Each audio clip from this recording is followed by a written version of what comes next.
Dr. Reba is in court this morning reapplying for his medical license. But new reports have come in that he may not have caused Little Diamond's death. We can only imagine how tough it is to be a U.S. soldier in Kuwait right now. But if you're anything like Lorenzo, you would use your love for the Bears to get you through tough times.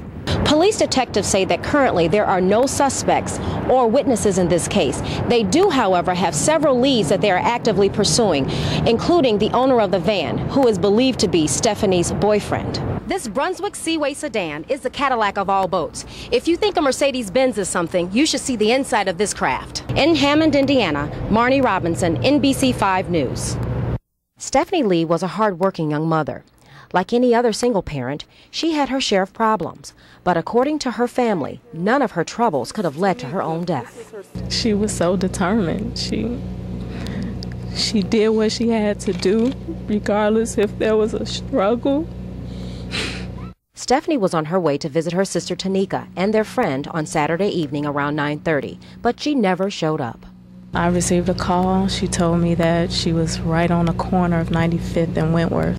Early Sunday morning, the fire department received a call about a fire in the alley here at the 7400 block of South Phillips. When firefighters arrived, they discovered a burning van. I thought it was the garage, actually, and then I thought it was the garbage cans. And then I realized as I went up to the higher floors in the building, I noticed that it was a car on fire. The bodies found in the van are identified as 28-year-old Stephanie Lee and her 9-year-old son, Troy Law, just blocks away from their apartment. Police say the mother had been stabbed several times and her son was tied up with his mouth taped.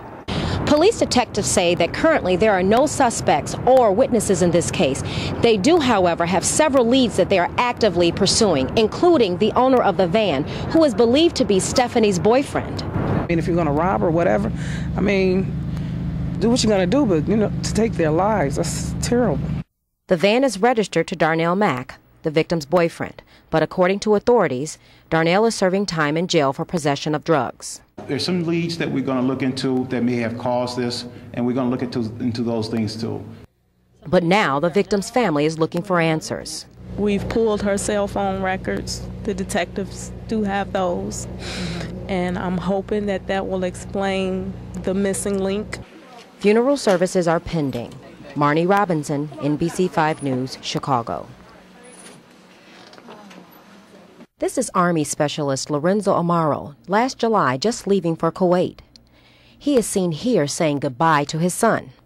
But this is Lorenzo today. He's hanging out at his den in the middle of a war zone. Check out all this Chicago Bears stuff. His love for the Bears has followed him all the way to the Middle East.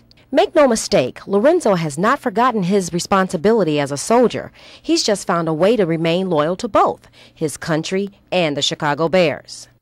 When Lorenzo left Chicago, he had one thing on his mind. I've never been away from them this long. I just want to show him that there's good people out there. But now he is ill with fever. Bears fever, that is. And the fever is very contagious. Many of his 863rd Division have it now. But who says they want to get rid of it, especially if it makes them feel this good? We can only imagine how tough it is to be a U.S. soldier in Kuwait right now.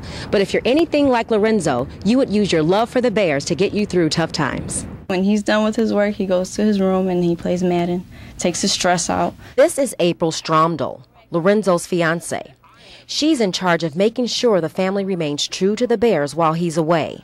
From the looks of things, she's doing a pretty good job. Go Bears, the Bears. Well, April says Lorenzo's not doing half bad himself. He's caught a few former Bears on the base.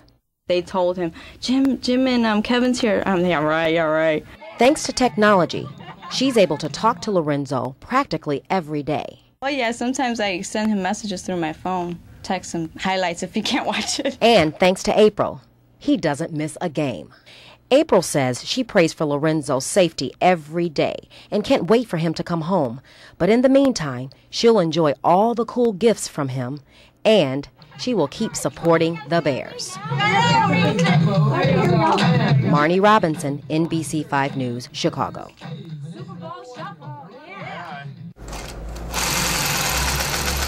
Christopher Gabriel was introduced to the art of shoemaking at the age of 16. But what he did not realize was that his new skill would bring him lifelong success as a cobbler. I'm not only a shoemaker, After trying several other trades, he decided making shoes was definitely his forte. I like making shoes, and believe me, not just because I make shoes for myself. I just like to make shoes. Born and raised in Trinidad, Christopher has been making shoes for more than 50 years. Now at the age of 80, he is still working harder than ever right here in Chicago. But his greatest work is when he delivers just what the customer orders. I make shoes or purses or whatever they want. Christopher Gabriel is a true cobbler. He makes millions of shoes, but he doesn't work at a factory or at a storefront. He does it right here in his studio apartment. In the factory, you have a designer. The designer brings the design to the pattern maker. The pattern maker makes the pattern. The grader will turn that into a 7, or 8, or 9. You work with the size 6. But Christopher Gabriel is a one-man team. I do it all. I have to make a pattern for every last or every shoe that I get ordered for. He uses high-quality leather for both the sole and the upper. With his bare hands and the aid of his cobbler tools, he cuts and shapes the leather to the exact specification of a person's foot. You measure across the toe. Using heavy-duty machinery, his feet and hands work in concert to create the perfect stitch, one by one. See, this is what a lot of shoemakers can't do. The end result, a masterpiece. Although custom-made shoes by Gabriel may cost as much as $400, he says that old-fashioned word-of-mouth marketing is the best promoter for his business. Some of the people coming here, I don't know them, but somebody sent them to me. Like any other art form, he says shoemaking is a creative trade that must live on for generations to come. I am one of a kind. I would hate to die and let it go with me. I like to leave it for somebody else to benefit by it. Marnie Robinson, NBC5 News.